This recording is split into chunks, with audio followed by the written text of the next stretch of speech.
بسم الله الرحمن الرحيم.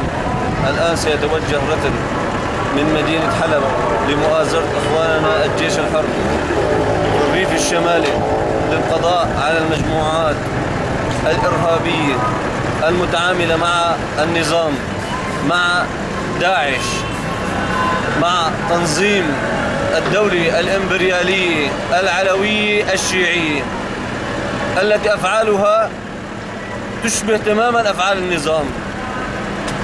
النظام يقتل المجاهدين وداعش تقتل المجاهدين. النظام يقتل الناشطين ويلاحق الناشطين الإعلاميين، كذلك داعش تفعل نفس الفعل.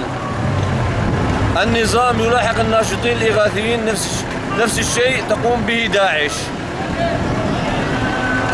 النظام يسعى إلى السيطرة على المنافذ الحدودية، نفس الأفعال تقوم بها داعش.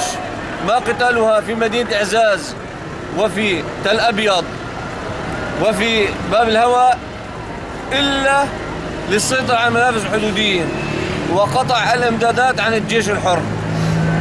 نحن في لواء درع الوطن هيئة دروع الثورة السورية نقف إلى جانب أخوتنا في الجيش الحر وإلى جانب أبناء البلد صفا واحدا وفي خندق واحد لقتال أي فصيل يعتدي على المجاهدين ويعتدي على الثوار ويعتدي على الناشطين الإعلاميين ويعتدي على الناشطين الإغاثيين وعلى الناس الأبرياء.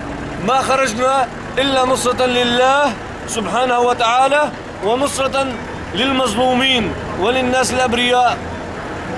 لم أنشق عن النظام إلا لمقاتلته. تكبير. والله أكبر والعزة لله. تكبير. الله أكبر.